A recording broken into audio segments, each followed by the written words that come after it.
munculnya banyak penolakan terhadap Habib itu tentunya itu karena masyarakat sudah semakin sadar ya, sudah semakin sadar bahwa Habib itu bukan durian Rasul, dan Habib ketika melakukan suatu ceramah dakwah itu isinya itu bukan untuk memberikan suatu keilmuan, tapi justru banyak pada provokasi. Yang kedua, itu juga imbal balik daripada perbuatan-perbuatan para mukhibin dan Habib yang sering melakukan penolakan-penolakan kepada kiai-kiai kita ya, terutama kemarin yang baru saja terjadi, Kiai Marzuki Mustakmar, kemudian Gus Abbas ketika di Gresik, juga Kiai Imad, kemudian di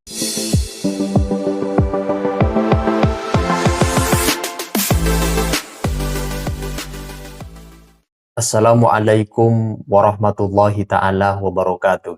Peristiwa penolakan ceramah oknum Habib belakangan marak terjadi di mana-mana, sebagaimana pengakuan dari salah seorang pengurus Perjuangan Wali Songo Indonesia Laskar Sabilillah PWILS, yaitu Kiai Mubarok, menegaskan terjadinya penolakan ceramah oknum Habib tersebut akibat ulah muhibbin sendiri, yaitu yang gemar bikin statement katanya akan menolak ceramah Kiai Imaduddin dan kawan-kawan. Bahkan di suatu kesempatan pejuang PWI LS mendapat persekusi tersendiri dari muhibbin. Peristiwa penolakan oknum Habib dilatar belakangi setidaknya oleh kesadaran masyarakat akan kebohongan kedustaan nasab klan Ba'alwi sebagai cucu daripada baginda Nabi. Selain daripada itu, Kiai Mubarok menyebutkan karena kualat sama kiai-kiai yang berjuang menyadarkan masyarakat atas kedustaan nasab palsu, dan juga justru malah kiai-kiai tersebut yang berusaha berjuang untuk menyadarkan masyarakat akan adanya nasab palsu justru dipersekusi oleh muhibbin Ba'alwi. Nah, di samping itu Kiai Mubarok mengatakan Jawa Tengah itu dikatakan sudah fix 99% PWILS Perjuangan Wali Songo Indonesia Laskar Sabilillah sudah terbentuk dan masyarakat antusias menjadi anggota daripada organisasi PWILS. Nah, selengkapnya teman-teman, mari kita simak penjelasan keterangan dari Kiai Mubarok selaku Ketua PWILS di kawasan Jawa Tengah. Mari kita simak penjelasan beliau dalam video berikut ini.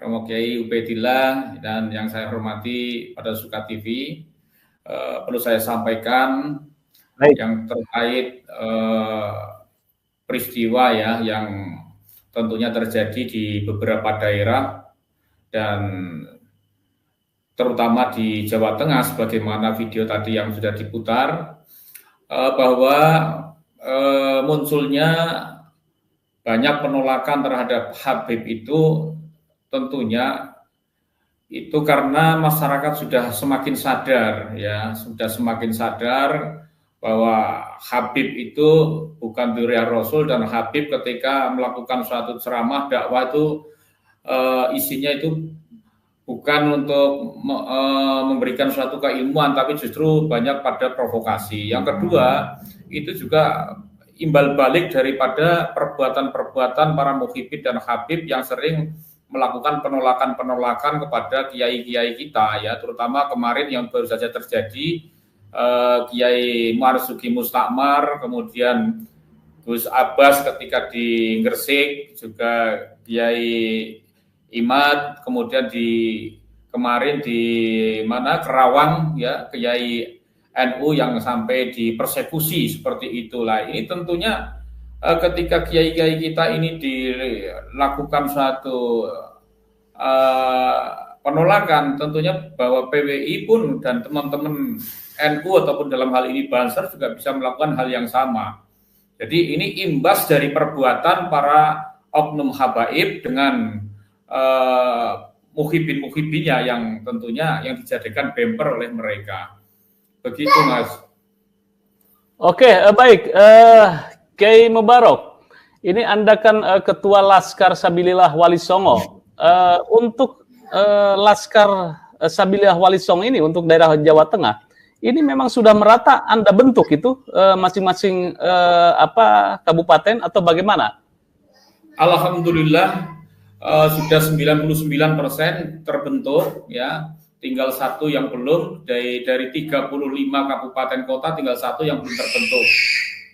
Lainnya sudah terbentuk, tinggal nunggu waktu pelantikan. Jadi ini juga semangat luar biasa. Karena apa? Karena kesadaran dari masyarakat lagi ya, yang tumbuh kembang. Kemarin bahkan di Sragen sampai tingkat kecamatan. Saya dengan Kiai Bedillah kemarin hadir di sana pelantikan pengurus cabang, dalam hal ini tingkat kecamatan, satu kabupaten sudah penuh, sudah full, semua sudah terbentuk. Daerah Brebes juga sudah terbentuk, kabupaten-kabupaten lain juga sudah terbentuk. Jadi bukan hanya kabupaten, tapi pengurusan tingkat kecamatan pun insya Allah Jawa Tengah sudah merata di beberapa kabupaten. Ini karena tingkat kesadaran tanpa ada paksaan, tanpa ada tekanan, tanpa ada penggiringan, tapi memang kesadaran dari masyarakat melihat kondisi dan situasi saat ini, bahwa kehadiran Laskar Sabilillah memang benar-benar dibutuhkan oleh masyarakat.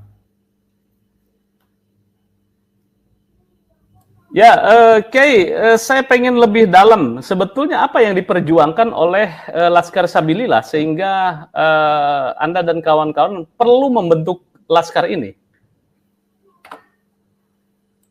Yang diperjuangkan yang pertama adalah satu adalah meneruskan perjuangan para wali, kedua untuk meluruskan sejarah bangsa Indonesia yang saat ini sudah dikaburkan oleh oknum-oknum Habib. Tentunya kita sering melihat ya di medsos bahwa seorang Habib mengakui bahwa Indonesia tanpa Habib belum merdeka, kemudian bahwa kemerdekaan ini hasil perjuangan para habaib. Ini sudah pengkaburan sejarah yang tentunya sangat memprihatinkan bagi kita, khususnya para generasi muda. Di samping itu juga pengkaburan sejarah Nahdlatul Ulama, pengkaburan sejarah Hajatman yang telah baru kemarin rame-rame di media sosial diperbincangkan. Nah, ini dengan adanya muncul fenomena seperti ini, maka Laskar Sabilillah terpanggil untuk menyelamatkan itu. Kemudian juga pelurusan makam Nusantara yang banyak dipalsukan oleh oknum-oknum habaib. Juga bahaya laten ini tentunya harus kita sikapi, yaitu dengan gerakan moral secara menyeluruh. Maka saya juga selalu menginstruksikan setiap dimanapun ada pertemuan, saya sampaikan lakukan gerakan moral. Pertama, penolakan menyampaikan kepada masyarakat agar masyarakat paham bahwa Habib itu nasabnya tidak tersambung pada Rasulullah, kemudian menyampaikan kepada masyarakat untuk tidak mengundang Habib lagi pada acara-acara apapun, kemudian juga menyampaikan untuk tidak menghadiri Habib di setiap kegiatan di mana di dalamnya ada Habib. Jadi ini terus kami suarakan seperti itu, karena saya khawatir masyarakat akan terdoktrin dengan doktrin-doktrin yang sesat yang selama ini disampaikan oleh para oknum habaib yang sering melakukan provokasi melalui dakwah-dakwahnya. Oke, baik, kan tidak semua Habib kan yang melakukan dakwahnya provokasi, tetapi memang ada beberapa oknum itu ya. Pertanyaannya, urgensi untuk membentuk Laskar Sabilillah Wali Songo, nah kan perlu visi besar. Tadi visi besarnya menyelamatkan sejarah, kemudian juga membentengi nilai-nilai aswaja dan sebagainya. Kan di bawah itu sudah ada itu Banom-Banom NU. Apakah tidak bertabrakan di arus bawah? Ya, mungkin Banom-Banom NU kan selama ini ya, mohon maaf, mungkin ya sudah banyak yang muhibin lah tentunya ya. Ini perlu adanya suatu penyadaran lah. Tentunya ada ewuh-pekewuh dengan para kiai-kiai yang masih begitu kentalnya muhibinnya, sehingga mereka akan bergerak juga kadang-kadang masih takut, masih ada rasa nggak enak dengan kiai-kiai sepuhnya. Oleh karena itu jalan satu-satunya untuk melakukan gerakan ini ya harus membuat suatu wadah baru lagi, tapi wadah itu tidak menyimpang dari ajaran Nahdlatul Ulama. Jadi seperti itu. Ya, sejauh ini sudah berarti sudah berapa persen tadi mengatakan bahwa hampir 90% ya terbentuk Laskar Sabilillah. Itu seperti itu. Nah, anggota-anggotanya itu juga orang-orang NU atau bagaimana nih? Bagaimana? Nggak begitu jelas. Halo. Halo Kiai, bisa Oke. halo, bisa ini? Bisa apa mendengar saya? Ya, ya. Ya.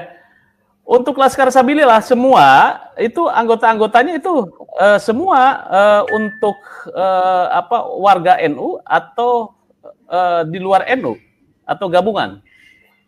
Laskar Sabilillah semuanya adalah kader-kader Nahdlatul Ulama. Semuanya kader-kader Nahdlatul Ulama. Makanya saya sampaikan bahwa PWI itu sama dengan Nahdlatul Ulama karena dari akidahnya sama, kemudian asasnya juga sama, terus orang-orangnya, tokoh-tokohnya juga sama, semua adalah kiai-kiai NU, tidak ada yang dari Wahabi maupun apalagi dari Khawarij, semua adalah dari kader-kader Nahdlatul Ulama. Termasuk saya juga orang NU, pengurus NU struktural.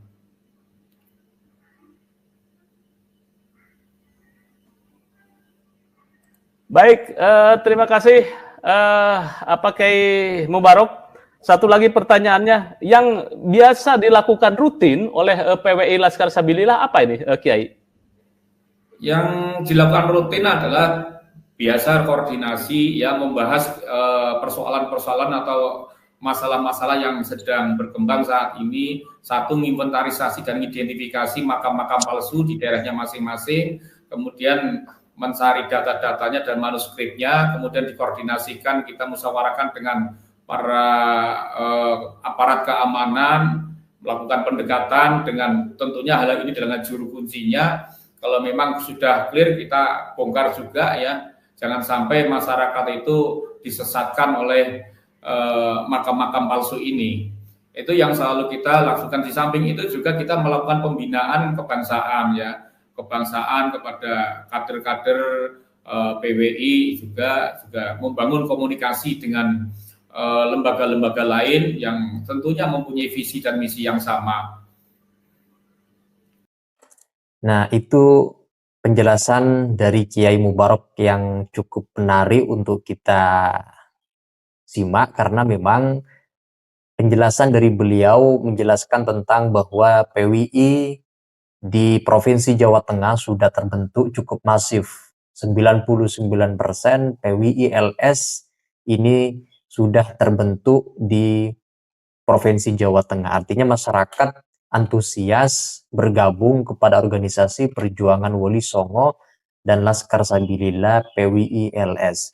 Dan di awal tadi beliau menjelaskan bahwa penolakan-penolakan ceramah Habib di berbagai daerah itu imbas atau akibat daripada muhibbin atau oknum Habibnya sendiri, yang beberapa waktu lalu kiai-kiai yang tergabung dalam PWI LS ini ketika berceramah banyak dipersekusi, kemudian ada statement ingin membubarkan dan lain sebagainya.